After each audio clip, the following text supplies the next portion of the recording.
I'm Liz Hirsh Naftali, and today I'm here in Israel, speaking to people who were impacted by October 7th and chose to fight, chose like I did, which was to do everything we could to help bring home all the hostages, and instead of looking for revenge and hate, looking for kindness and hope. I'm going to speak with Hagar Brodutch. I'm going to speak with Tamar Shlezinger, and I'm also going to have an opportunity to speak with Aviva and Siegel.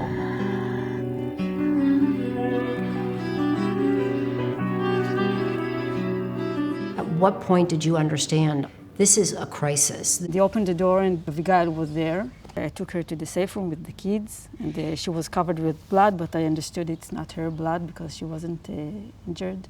And she immediately told me, my parents are dead. She's 3 years old. Yeah, she was 3 years old.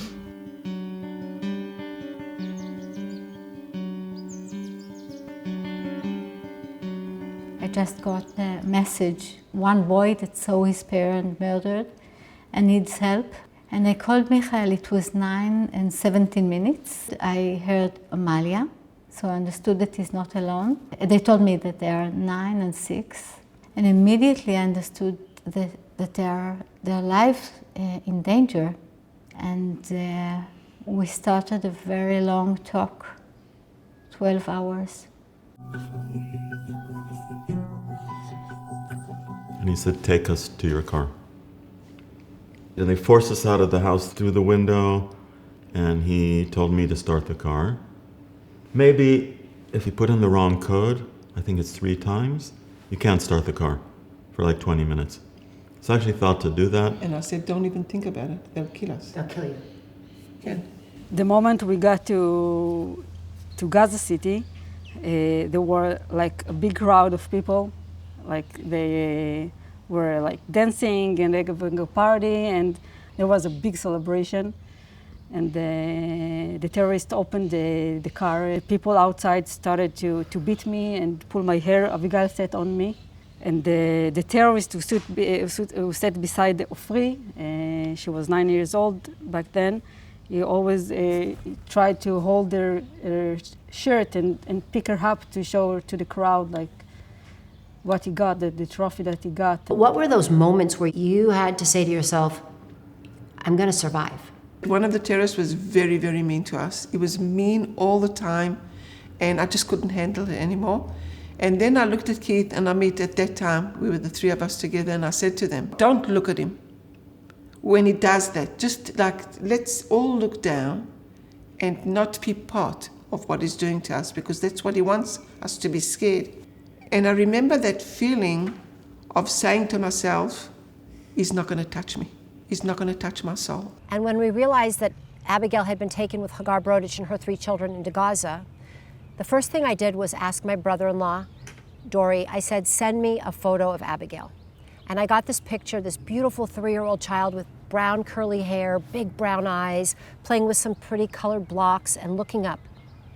And I took this photo and I said, I'm going to bring you home. It was that photo that I took when I went to Washington, D.C. a few days later. I went with the family of Keith Siegel, and the 2 of us were the first 2 hostage advocates to show up in Washington, D.C., showing leaders the faces of hostages.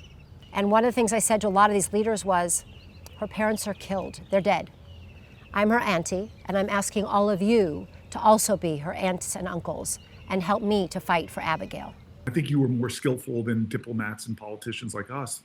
You just became a woman with a mission, a very Jewish mission, frankly, of tikkun olam. How do I heal this deeply wounded and fractured world? It was in that meeting that I heard Abigail's name for the first time, and you all were so smart. You brought pictures. Then we actually got to see her beautiful little face.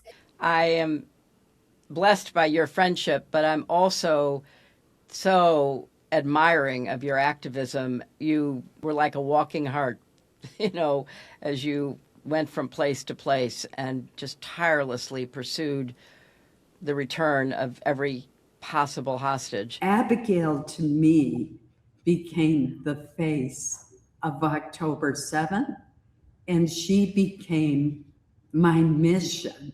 I speak with people all over the world, And I just say to them in my own words, hope looks good on you. Hope does look good on you. Thank you. Thank you. Well said. When I'm thinking every day about Abigail, how brave she is, how she figured out by herself what to do to survive and to rescue herself. And I think she's the most powerful girl, and she's lucky she has herself, really. Beautiful. And how she's now, and that how she will grow, I know she would be okay.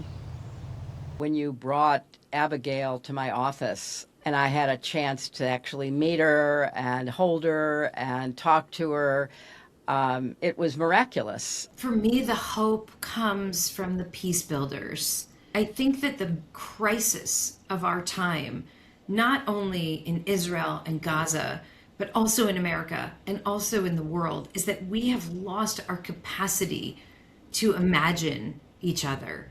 I never gave up hope. Never. We have the universal motherhood, the caring, and I still believe that things are going to be better in a way in the future. More and more as I think about it, the whole country, all the Jews that I've met, and lots of other people also, just want good for everybody, and they give me a lot of hope.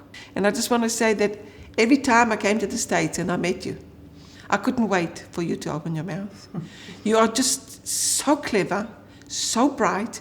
I learned from you, and I think that everybody did, and you're amazing. And I just had to say that. You can't give up. When we went to all those meetings, you've been with us at the Hill and the White House and President Biden and all those guys, and you had this punch, especially after Abigail was released.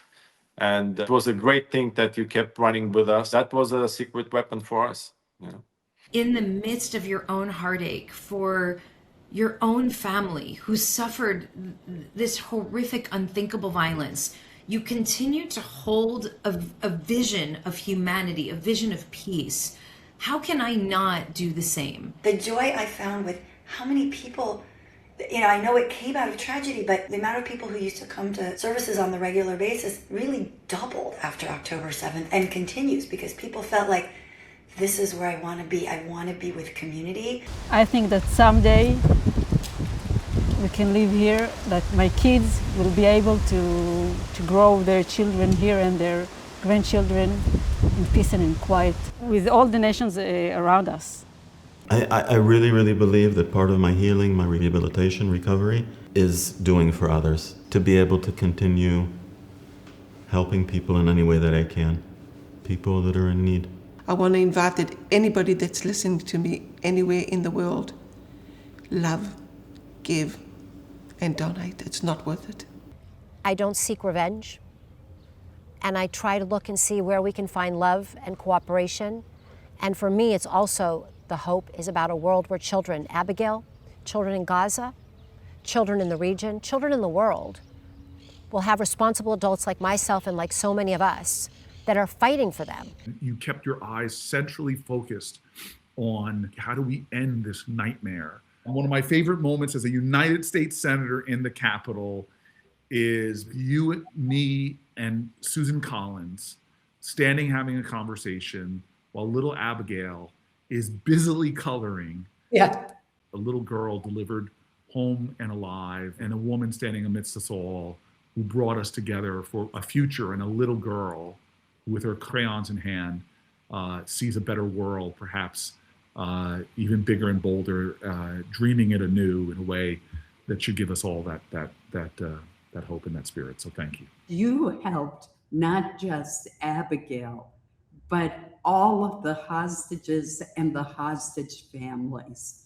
You were a source of persistence, determination, and strength. In the middle of all that darkness, it was a great joy to get to link arms with someone who I consider a sister now. It's all about the human connection, and that's what keeps us going. That's what keeps, hope alive, as they say. And that's what we're going to keep doing, Liz, you and me, as long as we're on this earth and we can get out of bed and try to figure out how to make a difference. We're going to keep doing it. Hope looks good on you.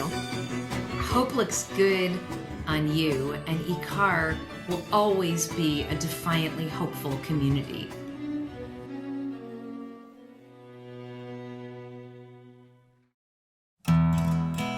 Smile without a reason why. Love as if you were a child. Smile no matter what they tell you. Don't listen to a word they say, 'cause life is beautiful that way.